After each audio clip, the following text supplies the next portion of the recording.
Yeah, okay, I don't know about you, but this new season of Drive to Survive, dude, it took a whole nother turn. Hi guys, and welcome back to my channel. Today I have for you my Drive to Survive Season 3 review. So I don't know what you guys thought about it, but before going into, the summary of each episode, I just want to point out, this season took a whole nother turn. So intense and dark. I don't even know what to say. Okay, it had its pros and cons. I think the really good thing was that they focused on each and every... Oh, that was my dog, sorry. They focused on each and every single one of the teams, except for Williams, which was bizarre. Why is Williams not on the show? I don't know. It's like George Russell said. When you hit episode 10 of Drive to Survive and you realize you're not in the show, awkward. So yeah, that was one of the bad things. They showed every single team except for them. Bummer. Maybe it just wasn't much to show. Except for George Russell and Secure, of course. Anyway, let's stop being bitchy for a moment, shall we? One of the cons, I think, is that, I don't know you guys, but I felt heavy the whole season while I watched it. They made this kind of like horror movie-like, in which they use very dark colors for everything. Yes, I am focusing on the colors and the filters they use to edit. So it was date, man. But not everything is bad. There are a lot of good things too. Well, I already said one. Anyway, another good thing is that there'll be a season 4. Okay, why don't we just get started with the summary of each one of the chapters, shall we? Episode number 1. Cash is king. They decided to start with the most intense episode without counting episode 9. We'll get to it later. I mean, winter testing. Yes. Racing Point car looks very familiar, as they call it the pink Mercedes. They even think it's Mercedes' last year's car. By last year, I mean 2019. Remember, we are talking about the 2020 season? And it would make sense, because if we think about it, Racing Point had never been this fast. So, we start off in Melbourne, Australia. First race of the season. COVID is spreading around the world, but people are not taking it very seriously. Therefore, we do have fans, we do have a race, we have the teams, we have everything. And then, boom, shocker. 2 McLaren team members are tested positive for COVID. They didn't know if they should continue with the race or cancel it. In my opinion, and many of the other drivers' opinions, the race should have just gone on. Why? Because they're already there anyway. I mean, yes, those 2 people were isolated, but everybody was already there. But no, they decided to cancel the race, and drivers, team principals, fans, and teams in general were just shocked. So let's move on to episode number 2, Back on Track. My reviews of the episodes are going to be short and sweet. Most of you have already seen the season. For the people that have not, they can know what this new season is about. So Back on Track is not so much of a back on track. Quite the contrary. We see how sad, lonely, and empty the offices look. The teams are worried that the Formula One might disappear. There's been team cutoffs, there's been team let goes. Everybody's working from home except for like the very, very, very essential people. The teams, especially the small teams, are worried that they might not survive. The pandemic has hit them hard, especially the independent teams, because they don't have big budgets. But not all is bad. Christian Horner says that Max Verstappen is the hottest thing in the Formula One at the moment. He always says that. He basically says that on every season. Just go back to the previous 2 seasons. He said the same thing on each one. Thing is, Mercedes took away Red Bull's winning streak, and Mercedes has been winning nonstop. This kind of might change on 2021, and I really do hope that's the case.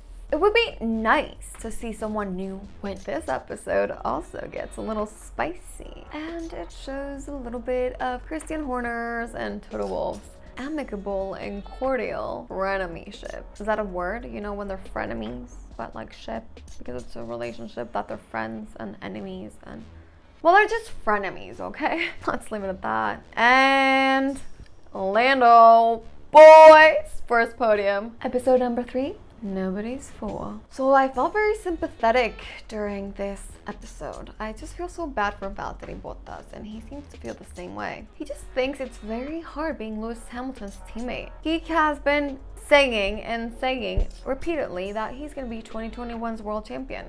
Let's just hope that's the case. I really would like to see someone new win. Even though I am a Hamilton lover, it just would be more interesting to see a new face with the title. So we go to Sochi, and Russia is the first race of the season with fans. So things are finally starting to get closer to normal, if that's even a thing. And this is the opportunity for Lewis Hamilton to finally beat Michael Schumacher's 91 race win title. He does not beat it, but Valtteri was first, Max second, and Lewis third. Episode number 4, we need to talk about Ferrari. This is probably, I'm not even kidding, the most awkward episode of the whole season. I was so confused. Sebastian Vettel is normally super chivalrous, gentlemanly, and human, and he just, oh my god, he just backfired Ferrari. He was like, well, yeah, I'm leaving soon anyway. So Ferrari found out since the very beginning that Sebastian Vettel was going to Aston Martin next season. And then things just started getting awkward and weird after that. He literally started backlashing Ferrari every time he had the chance. That's pretty much all there is to say about this episode. Ooh, this name is juicy. Episode 5, the end of the affair. What affair are we talking about, you may ask? Another driver departure. Daniel Ricciardo is leaving Renault. Cyril Abiteboul is extremely confused because he literally said they went all the way to give Daniel what he wanted. Yet he decided to leave Renault. For McLaren, Cyril claims that Daniel is making the worst decision ever, that he's going to regret it. I highly doubt it, but that's what Cyril says. And then Cyril starts saying that, well, since he is Latin, French, and Mediterranean, he is feeling a little bit emotional and sentimental towards Daniel's departure. Therefore, he is holding a little bit of grudges. But the season is at the very beginning, so what he needs to do is put on his big boy pants and get over it so that they can get through the season happily. I mean, Daniel is staying one whole more season. On the other hand, Racing Point is still raising eyebrows. There was a lot of teams that were very skeptical on the Racing Point. Red Bull being one, though Christian Horner did nothing about it. Then Ferrari, McLaren, Williams, and Renault started talking about it, and they all just got so confrontational about it. But none of them dared to do anything until Cyril Abiteboul raised a protest. Racing Point still claims that there's nothing wrong with their car and that it is absolutely legal. Toto Wolff says the same thing. Shocker. Of course he would. Everything in the car is Mercedes anyway. Otmar is baffled, and let's not even start talking about who appears to be the villain of this season, Lawrence Stroll. He gives a public appearance saying that nothing is wrong with the car after saying that he never gives public appearances. Anyway, just to make things short, Cyril Abiteboul, after he got over his whole feud with Daniel Ricciardo, said that if Daniel had a podium with Renault, he would get a tattoo of Daniel's liking. So him, Michael Italiano, and somebody else, I really didn't ever picture or figure out who it was, one of his other Australian friends, were looking at the worst tattoos ever. And eventually, Danny got a podium, and I fell. Oh well, Cyril. I feel bad for you. Episode 6, which was probably my favorite, the comeback kid. Pierre Gasly is still setting his goals high and the bar up. After being demoted to AlphaTauri and being replaced by Alex Albon, he had never had so much fierceness in him. He just wants to prove to Red Bull that he has what it takes to come back to the team. Christian Horner is just negligent. He literally tries to clear up those rumors in a shady way, kind of saying that Pierre Gasly is never gonna come back. I felt really bad because Pierre is doing everything he can to go back. I really hope he does get, a top tier team soon, because he is growing so much. And that is what he is trying to prove here. He is trying to prove the Red Bull team that he has what it takes. Not long after he left Red Bull, he won second place in Brazil. And it is the case of Monza, in which he wins first place. It was a tradition that Charles Leclerc would always win Monza, but his bestie, Pierre Gasly, did it this time. Carlos Sainz got in second place and Lance Stroll in third. 3 new faces on the podium. Top notch. Episode 7, Gunther's Choice. I love how he legit is the star of Drive to Survive. He even plays with the producers, the directors, the filmographers, and everything. He starts the episodes. They ask him what the target for him this season is, and he says, the target this season is to survive. Nice wordplay. And so he really does have to make a really hard decision. Here, he is torn between getting more affordable drivers because of the team cutoffs, you know, the payment cutoffs, or to leave Romain and Kevin, with whom he is very fond with. He sees them as his family. So he is just kind of not getting what he should do. Then he starts reviewing options. He finds nothing. So to keep Kevin and Romain, he goes to a new sponsor and he finds a German sponsor. The only problem is that this German sponsor wants to partake a bit more on the team's decisions, and they're asking for a German driver. So he starts getting even more torn between deciding to keep Kevin or Romain.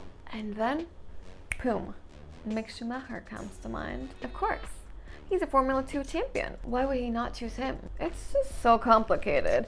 Too much math for my brain, you know what I mean? So after a long decision, Gunther has to make the unbearable choice. Drop off not one, but both drivers. Almost at the end of the episode, he announces that he has decided to hire Nikita Mazepin and Mick Schumacher. He knows they're 2 rookies, and this has been something that has never been done in the Formula 1. But as he says, no risk, no fun. Episode 8, no regrets. There's not much to say about this episode. I just feel that we all wanted to see a little bit of Carlando.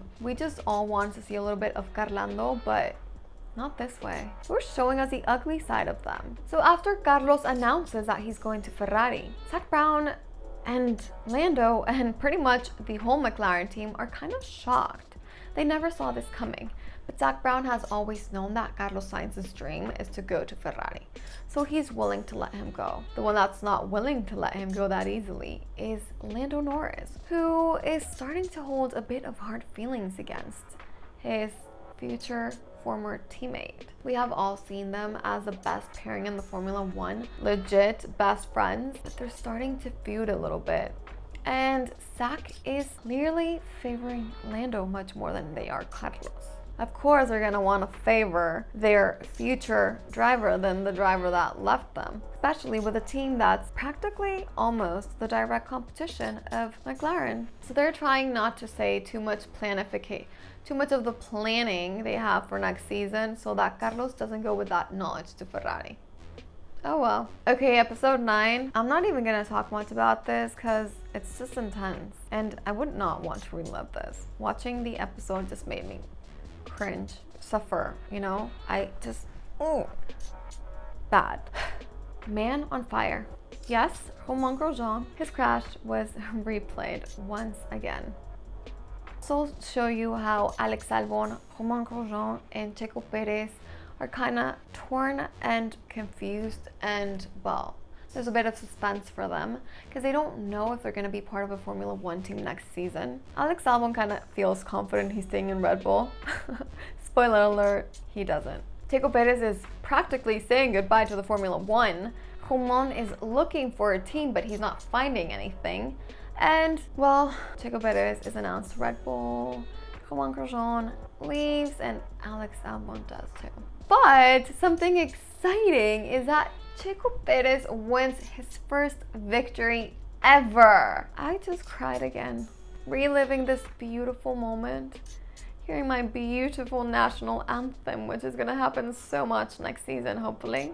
And then last but not least, episode 10, down to the wire. The midfield competition had never been so exciting like it is right now. McLaren, Renault, and Racing Point are fighting hard for that third position. It's all down to the last race to actually know who's going to win Constructors in third place, since they're all right next to each other in the team standings. They legit are missing each other by a few points, so either one of the three could win. At the end, McLaren does, and we start seeing a little bit of the whole Aston Martin rebranding, something very exciting, very sexy, and I can't wait to see more of this team next season. What do you guys think of the Formula 3 season? Did you like it better than other seasons, or did you like it worse? Don't forget to comment down below, give it a thumbs up, or subscribe to my channel, and see you again next week with another episode.